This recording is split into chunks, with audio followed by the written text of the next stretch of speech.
Bienvenidos a esta nueva emisión de Sin Filtros. Hoy vamos a hablar de Europa, de los cambios que se están dando.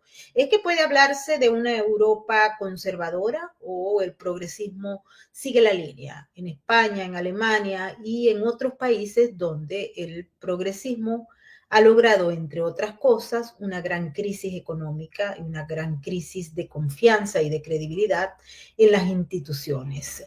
Vamos a tener una invitada que ustedes quieren muchísimo, es nuestra colega, nuestra amiga Candela Sol Silva, pero antes de darle la bienvenida, quiero saludar a todos aquellos que a esta hora se unen a nuestras diversas plataformas.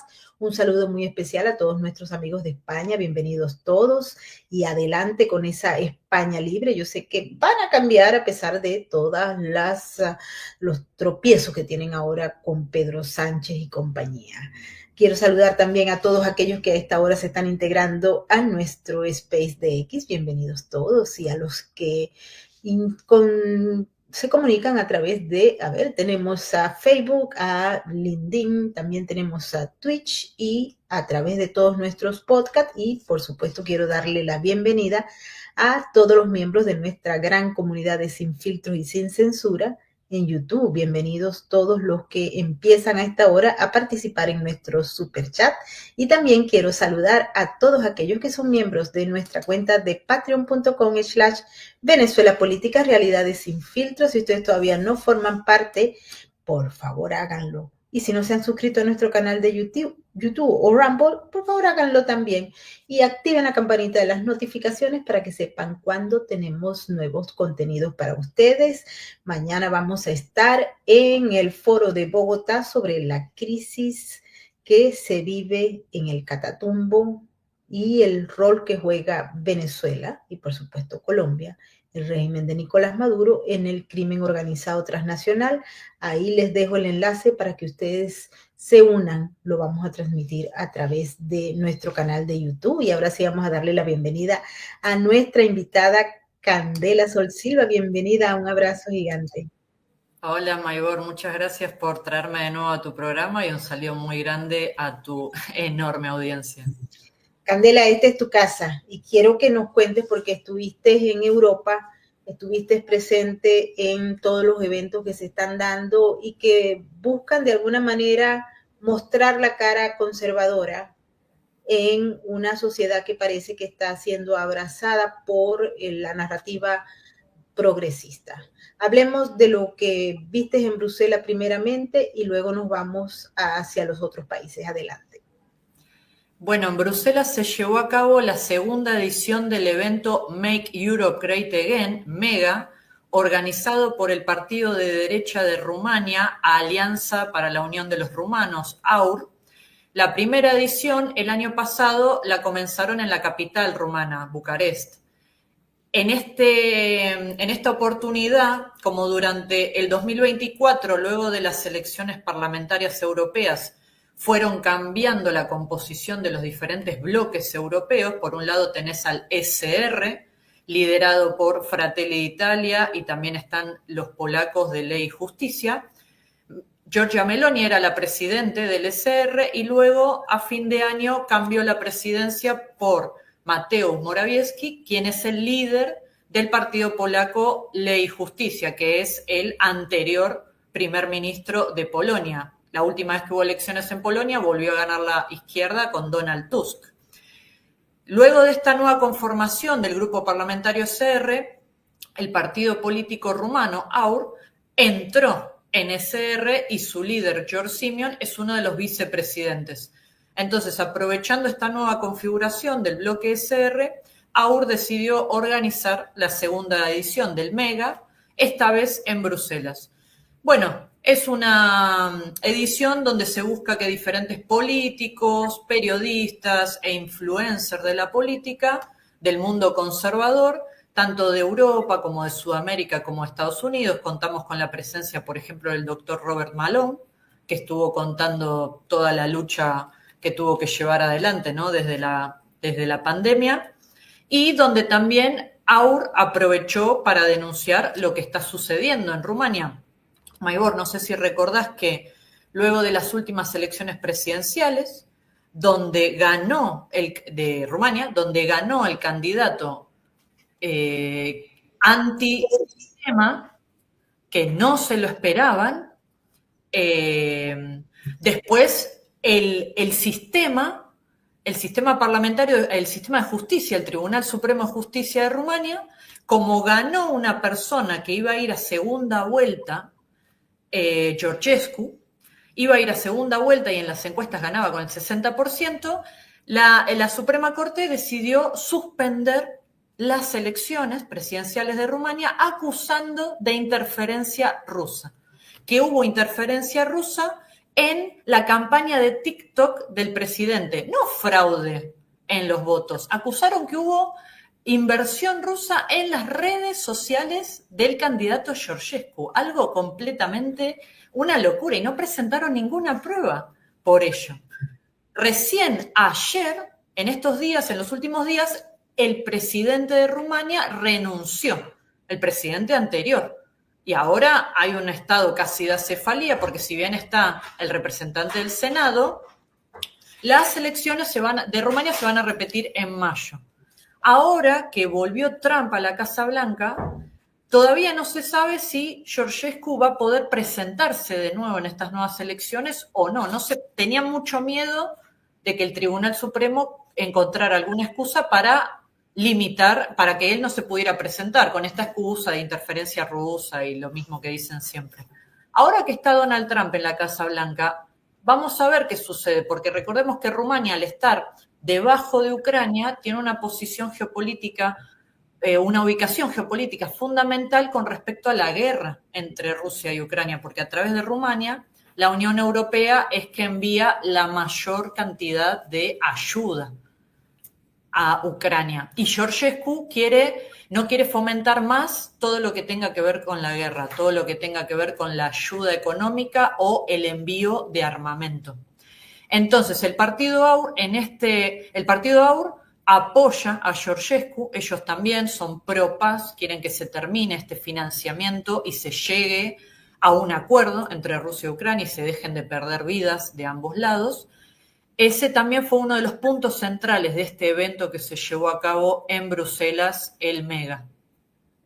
Y hay algunos otros elementos que se plantearon allí, por ejemplo, el tema de la inmigración. ¿Cómo crees tú que se puede abordar tomando en cuenta la posición de muchos de los países que conforman la Comunidad Europea en relación a esta agenda de fronteras abiertas? Sí, hay una nueva configuración con respecto a la inmigración.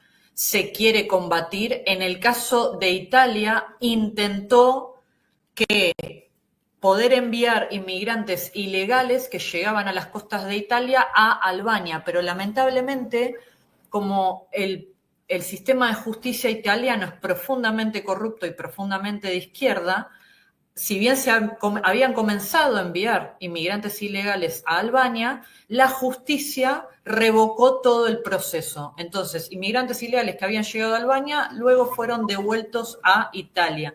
Esas son grandes limitaciones que tienen algunos países patriotas que quieren combatir todo lo relacionado a la inmigración ilegal, pero lamentablemente su sistema de justicia no se los permite. Por otro lado, ahora la Unión Europea enfrenta grandes desafíos relacionados a todo lo que tenga que ver con la economía, porque Donald Trump ahora en la Casa Blanca incluso ha amenazado con poner aranceles a Europa, porque en los últimos años la balanza económica entre la Unión Europea y Estados Unidos siempre fue a favor de la Unión Europea. Él quiere que esto cambie, entonces quiere comenzar a poner algunos aranceles. Pero en la Unión Europea seguimos con todo el Green Deal, el Pacto Verde, todas una serie de medidas profundamente de izquierda y comunistas que lo único que hacen es limitar la producción de automóviles, son todos límites a los agricultores. Entonces, ahora que Donald Trump volvió a la Casa Blanca, la Unión Europea se puede ver en grandes compromisos con respecto a su economía. Y con respecto a la lucha por la inmigración ilegal, por otro lado, vos tenés países como España, que la sigue fomentando, sobre todo con la llegada de marroquíes, Francia la sigue fomentando, Va a ser muy interesante qué pase en Alemania. En Alemania el próximo 23 de febrero tenemos elecciones. Si bien las encuestas siguen dando como candidato ganador al partido que era de Angela Merkel, la CDU, con el 29%, se ubica AfD, Alternativa para Alemania, en el segundo puesto con el 20%, y el partido Olaf Scholz con el 16%. Alemania podría dar la sorpresa y podría dar el batacazo, porque AfD quiere combatir la inmigración ilegal. En los últimos meses, la CDU, para tratar de captar voto de derecho más conservador, comenzaron a decir que ellos también quieren combatir la inmigración ilegal, pero un poco tarde, ¿no? Porque recordemos que Angela Merkel fue quien en el 2014 empezó con toda esta campaña de traer sirios de la guerra terminó introduciendo tantos millones de inmigrantes ilegales a Alemania, y Angela Merkel era quien presionaba económicamente, chantajeaba económicamente a los países para que ellos también aceptaran inmigrantes ilegales. Entonces, ahora la CDU, su partido, no pueden hacerse los desentendidos como que ellos no tienen la culpa o no tienen nada que ver. Y ahora dicen que lo quieren combatir. Lo que suceda con el problema de la inmigración ilegal en Europa va a depender muchísimo de los nuevos gobiernos que se vayan formando en los diferentes países. Sería necesario que cada país, los primeros más poderosos, Alemania, Francia e Italia, en Italia ya tenemos un gobierno anti-inmigración, sería necesario que AfD logre hacerse fuerte en Alemania y que tal vez Le Pen gane en Francia o algún candidato anti-inmigración. Si no tenés las tres cabezas más fuertes de la Unión Europea dentro de su país en el gobierno, va a ser muy difícil combatir el problema de la inmigración ilegal, porque ya podemos ver que la Comisión Europea, a la cabeza con von der Leyen, ellos no quieren combatir esto, ellos lo quieren seguir fomentando, lamentablemente. Fíjate que en el marco de todas esas contradicciones que se están dando, mañana va a tener lugar en París una reunión con von der Leyen y el vicepresidente de los Estados Unidos, J.D. Vance. ¿Y qué es lo que van a discutir ellos? El tema de los aranceles, puesto que el presidente de los Estados Unidos ha señalado por decreto que impondrá aranceles del 25% a todas las importaciones de acero y aluminio, y a su vez la señora von der Leyen han dicho que va a luchar contra todo para evitar que esto se produzca, y tienen como una especie de agenda contra Trump y una agenda para combatir cualquier acción que vaya en contra de los intereses del grupo al que ella representa, que no necesariamente son los ciudadanos europeos. Bueno, vamos a tener que ver si von der Leyen va a tener éxito, porque Estados Unidos, por ejemplo, ayer subió un 25% los aranceles al aluminio de todo el mundo, de todos los países extranjeros que le vendían aluminio a Estados Unidos. Entonces se ve que él tiene un compromiso total con proteger su industria nacional. Y como la balanza económica con Europa es muy desfavorable para Estados Unidos, yo no creo que von der Leyen vaya a tener mucha suerte en estas conversaciones con Vance. Aparte, también es otro indicio. No la va a tener con Donald Trump. Envían a el vicepresidente a reunirse con ella. Es como que Donald Trump toma distancia. Dice, no vas a hablar conmigo, vas a hablar con mi segundo, por decirlo de una manera. Eso también representa un mensaje. No se reúne él mismo con la cabeza de la Comisión Europea. Para mí, Donald Trump está totalmente comprometido a volver a favorecer la balanza económica de Estados Unidos, tanto con la Unión Europea como con los demás países, y va a seguir avanzando en la introducción de aranceles, sobre todo a lo que significa China. Con Canadá y México significó más que nada una amenaza, porque él quiere que mejore todo lo que está relacionado al tráfico de drogas, al tráfico de personas y sobre todo al tráfico de fentanilo, que el fentanilo a Estados Unidos entra en muchísima cantidad por México, pero también entra por Canadá. Y la amenaza de aranceles que él hizo con Canadá, por ejemplo, tuvo éxito porque significó que Canadá movilizó una gran cantidad de militares a la frontera, que estos tendrían la misión de detener bajar, disminuir todo lo que está relacionado al tráfico de drogas y al tráfico de personas. Esta reunión con von der Leyen, veremos qué resultados tienen, veremos qué cosas se conversan, pero yo personalmente no creo que tenga buenos resultados para la Unión Europea. Creo que Donald Trump introducirá de a poco algunos aranceles a la Unión Europea. Sí, pareciera que esa es la línea de acción que hay y bueno, también está el tema de las economías. Por cierto que estábamos leyendo un informe sobre la economía de Alemania, muy complicada en estos momentos porque está recibiendo las consecuencias de todas unas decisiones en materia de políticas públicas que eran fracasadas y que no estaban en concordancia con por lo menos los principios económicos fundamentales.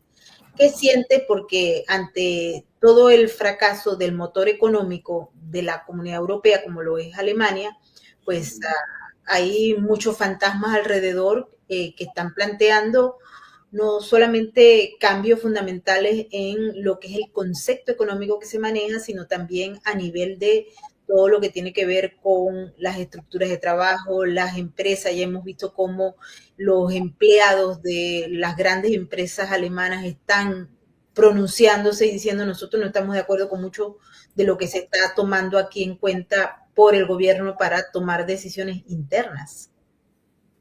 Bueno, el principal problema de la economía alemana vino después de la guerra entre Rusia y Ucrania, porque eso disparó los precios de la energía. Recordemos que también por culpa de Angela Merkel, que ella lo fomentó, Alemania estaba totalmente sometida a la energía que le compraba a Rusia, principalmente a través de sus gasoductos. Luego del comienzo de la guerra, forzaron a que Alemania cerrara el gasoducto y le bombardearon el segundo, se lo destruyeron para que no lo pudiera utilizar, y eso disparó los precios de la energía a las nubes, no solo para las personas, para las viviendas, sino también para la industria. Entonces, ahí ya la industria se vio muy forzada a achicar sus costos. En muchos casos, muchas empresas cerraron en Alemania y se movieron a Europa del Este, donde la energía es más barata, o echaron a muchos trabajadores y también ocurre que toman muchos inmigrantes porque se aprovechan de una situación de vulnerabilidad para tener mano de obra más barata. Y también la industria automotriz se vio gravemente afectada por lo que mencionábamos antes, desde el Green Deal y el Pacto Verde. La Unión Europea quería obligar a las industrias automotrices a que dejen de producir autos que solamente funcionan a combustible y querían obligarlos a que sean 100% electricidad al principio. Luego, cuando vieron que no se podían cumplir con esas exigencias, bueno, entonces producime solamente automóviles híbridos que funcionen parte electricidad y parte a hidrocarburos. Y esto es de lo que se quejan la mayoría de los patriotas en la Comisión Europea, porque vos no podés ahogar a las industrias con ciertas exigencias solo por unos caprichos ideológicos relacionados a todos estos movimientos verdes, cuando el país que más produce gases de efecto invernadero es China. Y la Unión Europea le compra a China la mayoría de los coches eléctricos, ni siquiera es que los produce. Entonces vos estás inundando el país de productos chinos con la excusa de la ideología verde, pero alimentas a China, que a nadie le preocupa y nadie le impone sanciones a China o aranceles a China por los gases de efecto invernadero que produce. Entonces, es una completa incoherencia. Estás destruyendo tu propia industria, también la agricultura con la misma excusa del Pacto Verde, porque dicen que, bueno, las vacas, los gases de las vacas producen dióxido de carbono, entonces hay que tener menos vacas y hay que tener menos carne, que eso también termina aumentando el precio, bajando la oferta. Y lo mismo está sucediendo con el problema de los automóviles. Cuando vemos que Elon Musk en Estados Unidos, él quiere producir coches eléctricos, pero no por un problema ideológico, sino simplemente por tener diferentes ofertas. Pero estos problemas del Pacto Verde solo van a destruir el empleo en la Unión Europea. Y como sabemos que Alemania históricamente era el motor industrial, ahora se ve gravemente afectada. Por eso, una de las de las promesas de AfD estando en el gobierno, ellos dijeron, nosotros vamos a volver a tener relaciones pragmáticas con Rusia respecto a la compra de energía, porque necesitamos bajar los costos para que puedan las industrias trabajar dentro de la normalidad, y quieren volver a traer esas empresas que se fueron de Alemania por un problema de costos, principalmente de la energía, quieren volver a dar las condiciones para que esas empresas puedan volver a Alemania y contratar en su mayoría alemanes, que esto también es lo que busca el partido AfD. Hay unas cosas que a veces la gente no entiende en el marco de todo lo que está ocurriendo en la Comunidad Europea versus los aliados que ellos sienten que pueden ayudarlos más.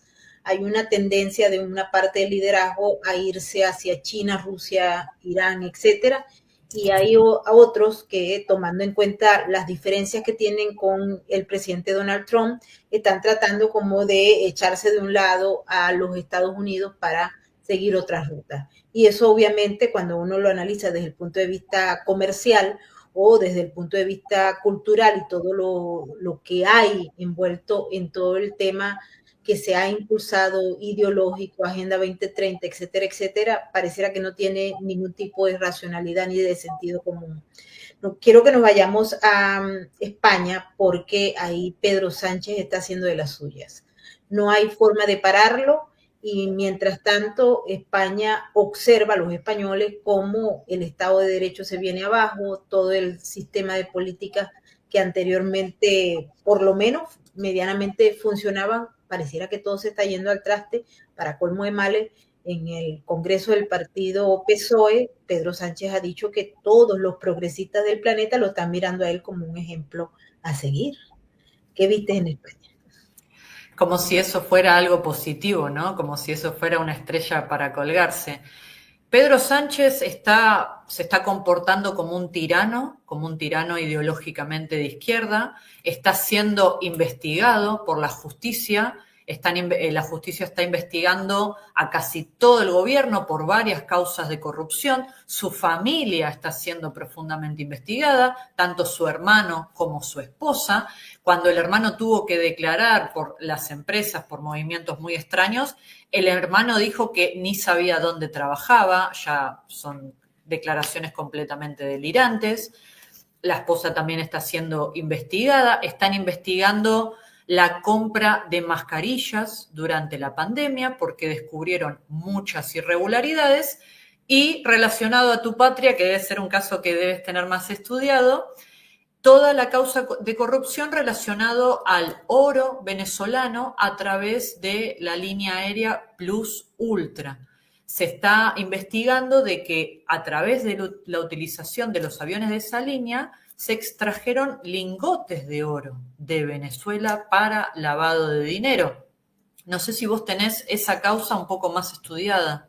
Sí, la tenemos estudiada porque ocurrió justamente cuando se empiezan a imponer sanciones al régimen de Nicolás Maduro y ellos montan una línea de economía ilegal, una nueva línea de economía ilegal, vale la pena destacarlo, y en función de eso pues se empezó a mover el oro y encontró en empresarios o comisionistas españoles, en agentes del gobierno español y agentes de otros países que sirvieron como plataforma, unos socios extraordinarios que le permitieron pagar cuentas, mover dinero, lavar fondos y por supuesto mecanismos de enriquecimiento ilícito para los participantes de esa asociación estratégica de crimen. Muy interesante el tema, lo hemos discutido en otros capítulos de acá de Sin Filtro con expertos justamente de España que están siguiendo la causa que se conoce como Coldo. Si ustedes quieren, le vamos a poner en la descripción de este video varios de los programas que hemos hecho sobre el tema con Matías Hopp, que ha seguido muy de cerca el tema y pues tiene un horror porque pareciera, Candela, que cada día España se parece más a Venezuela, incluyendo la hipocresía del gobernante en relación a todo lo que opera en función del régimen de Nicolás Maduro. Es criminal, pero yo lo acepto. Tenemos al canciller del régimen de Maduro ahí permanentemente pegado a Pedro Sánchez, como lo es Rodríguez Zapatero, expresidente español, un aliado significativo del régimen de Nicolás Maduro y también de China, de Xi Jinping. Ahora, antes hablábamos de la profunda corrupción que tienen las justicias de los diferentes países de Europa. ¿Vos creés que estas investigaciones en España, tanto de corrupción de su familia como el caso del oro, podrían llegar a algo o parece que es más para entretener al público que otra cosa, para disfrazar que están haciendo algo cuando en realidad no va a terminar en nada? Candela, a mí me preocupa sumamente la fortaleza institucional de España. Me da como a veces un déjà vu el hecho de que se esté ejecutando acciones en unas instituciones donde el mismo gobierno maneja los hilos. Tenemos mucha preocupación porque si bien hay funcionarios que están cumpliendo con su deber, se está haciendo todo, también hay una serie de personajes que cambian la estructura, que filtran información, que operan como terceros cables para determinar o no la ilegalidad o no de esos negocios que se están haciendo. El caso Coldo tiene muchas raíces en Venezuela, en República Dominicana y en todos estos países donde se ha generado un establecimiento para el lavado de dinero, pero también para el negocio que se hace de empresas extranjeras, incluyendo las españolas, con el régimen para evadir las sanciones que hasta el momento, hasta el día de hoy, están impuestas no solamente por los Estados Unidos, sino también por la Comunidad Europea, que terminan siendo en el fondo una especie de gran línea de hipocresía. ¿Por qué? Porque en la medida en que hay manifestaciones en contra de Maduro, señalamiento, algún reconocimiento desde el punto de vista parlamentario al tema de Edmundo González Urrutia, en esa misma medida se siguen generando negocios importantes entre muchos países europeos y el régimen de Nicolás Maduro, incluyendo los que tienen los acuerdos con las empresas transnacionales de petróleo, en el caso de España, Repsol, en el caso de Italia, la Eni y muchos otros países que se enriquecen del régimen, pero a la vez hablan y hablan y hablan para decir que están a favor de los derechos humanos o a favor del pueblo venezolano. Pero creo que hay una enorme dosis de hipocresía en una buena parte de los representantes de esa Comunidad Europea. Y por otro lado, Sánchez parece estar más gobernando para los intereses de Marruecos que para los intereses de su propio país. No solamente fomentando la inmigración ilegal de Marruecos, que causa estragos en España, sino también fomentándolo económicamente. Por ejemplo, ahoga a productores de aceite de oliva español, pero favorece el comercio y la compra de aceite de oliva que produce Marruecos. De esto se están quejando muchísimo los agricultores españoles. ¿Por qué? Les das beneficios a producciones, a productos que vienen de Marruecos y impones sanciones, imponen diferentes trabas económicas a la producción autóctona de cosas de España. Entonces, al final de cuentas, estás gobernando más para los intereses de Marruecos que para los intereses del pueblo español. Entonces, ¿de qué lado estás? También se habló de cierto envío de dinero por parte del régimen de Marruecos hacia España para favorecer estas cosas que estamos mencionando, pero la justicia finalmente no va a llegar a nada. Es como parece toda una tomada del pelo para su pueblo. Sí, sin duda alguna parece una toma de pueblo.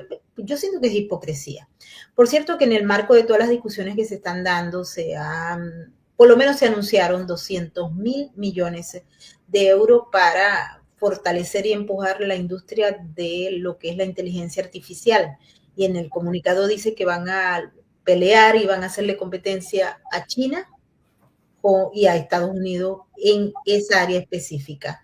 No sé si has notado los movimientos que se están dando al respecto y también la posición que tienen sobre los empresarios de la inteligencia artificial y de la tecnológica de Estados Unidos allá por un tema también que busca el control de redes sociales o de opiniones que son contrarias a lo que ellos están defendiendo.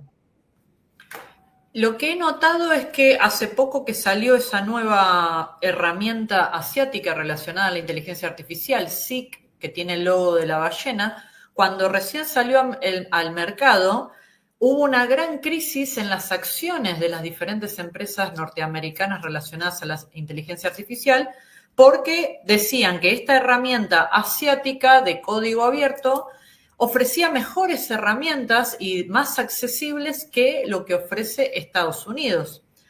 Entonces, ya que tenés una tecnología asiática que le hace sombra a la de Estados Unidos, provocó una grandísima caída en las acciones, ¿cuánto puede competir Europa contra estos dos monstruos?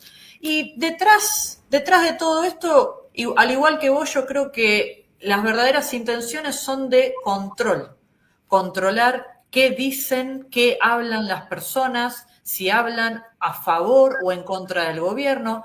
Lo mismo que sucede en China. En China, cuando las personas detectan que las personas hablan en contra del gobierno, automáticamente son trasladados a algún tipo de lista.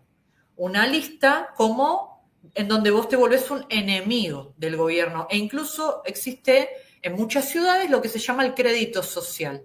Y el gobierno decide cuándo ganas puntos para el crédito social y cuándo no. Todo lo que hagas en contra de lo que quiera el gobierno, automáticamente vos perdés crédito social.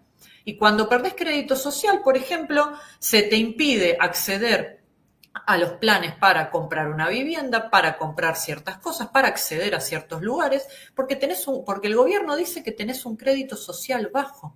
Entonces, profundamente las intenciones de estos burócratas de Bruselas, ellos aman el sistema chino, ellos aman ese tipo de control, quieren que las personas todo aquel que cuestione lo que hacen los burócratas de Bruselas, quieren que tengan algún tipo de castigo, que tengan esta pérdida de crédito social que les impida acceder a ciertas cosas. Al final es como la obra de Orwell de la famosa obra de él, donde todo el mundo está controlado por lo que quiere y no quiere el gobierno. Y hay una sola posición, hay una sola versión oficial y esa es la única realidad que tiene que existir. Y todo aquel que se atreva a cuestionarlo va a ser castigado de alguna manera. Entonces, lo que quiere hacer la Unión Europea con la inteligencia artificial finalmente pasa por todo el control. Sí, fíjate que estás dando en el clavo. 1984, el gran hermano, Oceanía.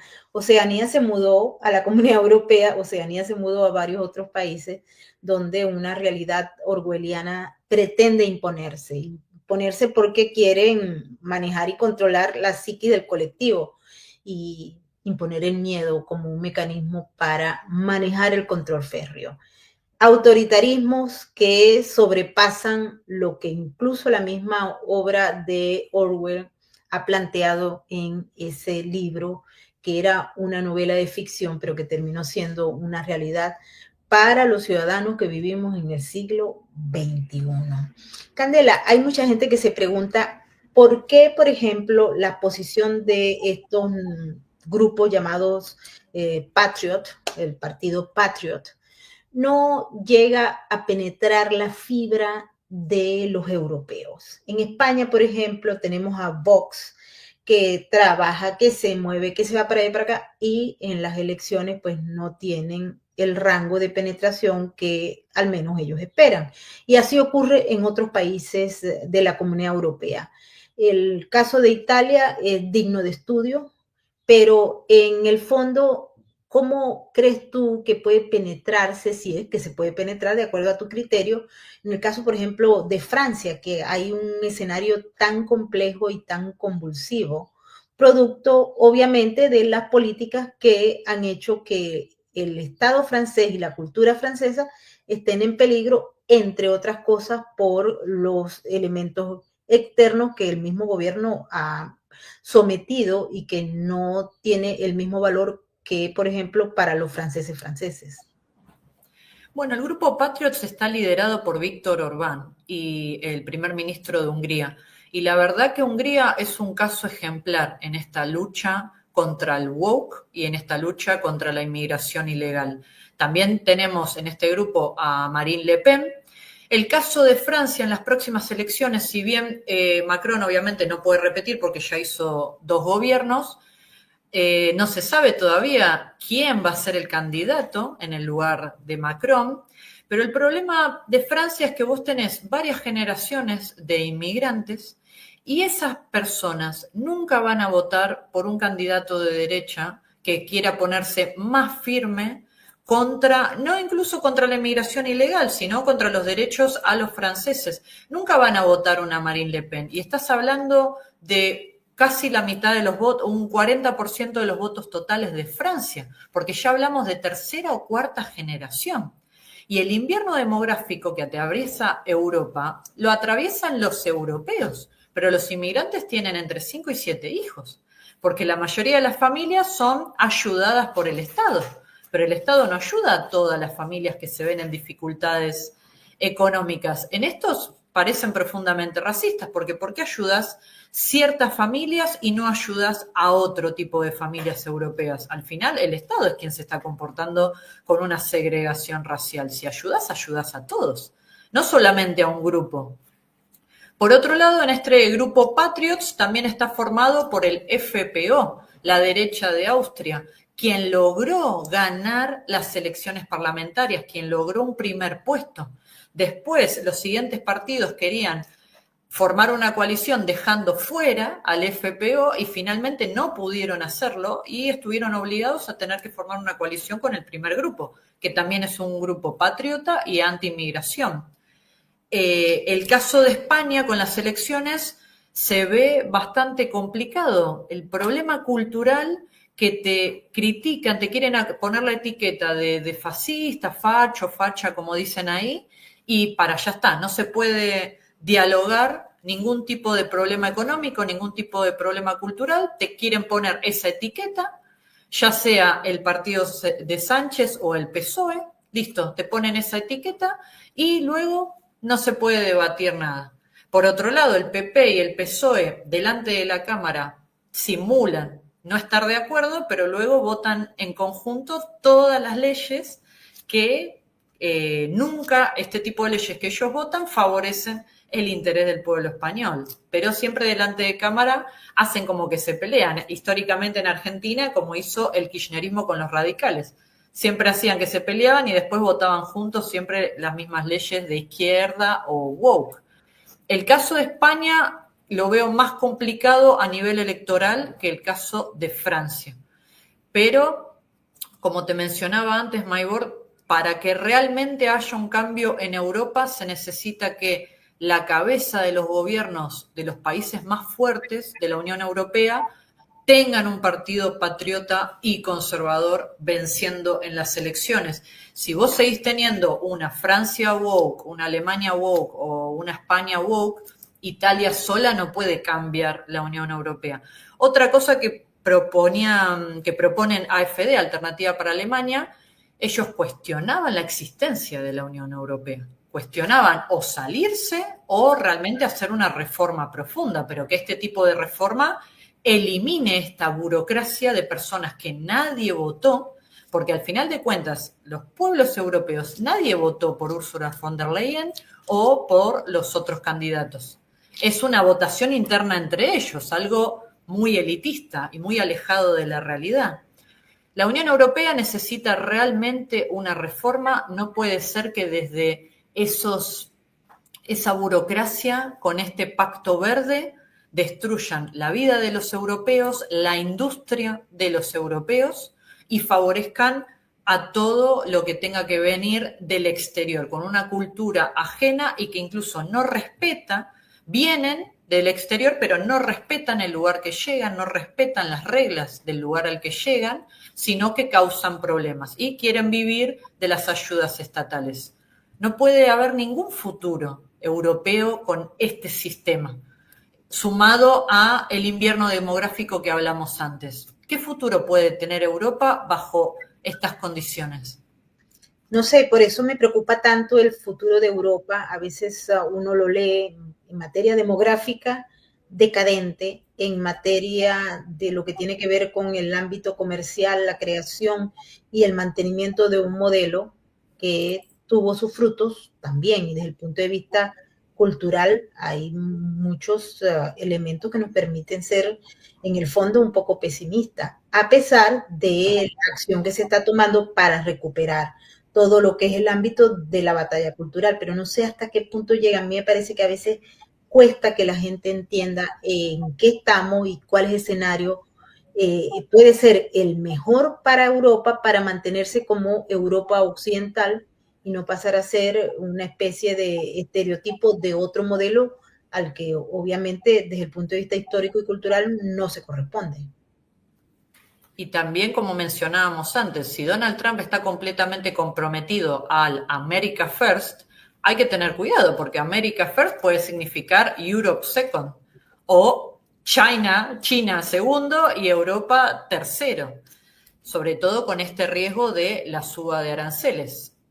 Si Estados Unidos se fortalece mucho más económicamente, creo que Europa va a salir perdiendo aún más, sobre todo estando atado de pies y manos con estos pactos verdes que no solucionan ningún problema, sino que ahogan a la industria en un delirio ideológico que no tiene ningún sentido de existir. Así es. Candela, no quiero cerrar esta conversación tan fructífera y variada sin preguntarte cómo anda Argentina. Hay informaciones contradictorias en relación al tema económico. Quisiera que nos dieras tu apreciación antes de irnos. Bueno, Argentina económicamente está mejorando. El gobierno de Milei hizo un gran trabajo para controlar la inflación, el problema inflacionario. Recordemos que Argentina, en diciembre del 2023, cuando Milei asumió, la inflación mensual de ese mes era 23%. La inflación interanual del 2023 fue 211%. Y en los últimos 3-4 meses, Argentina tuvo una inflación entre el 3 y el 4%. Es notoria la disminución. Y el último gran acierto que tuvieron fue por primera vez en los últimos 14 años, Argentina tuvo un balance positivo en superávit gemelos. Esto quiere decir la balanza comercial y el nivel de deuda. Hace 14 años que Argentina no tenía números en verdes relacionado a estas dos cosas.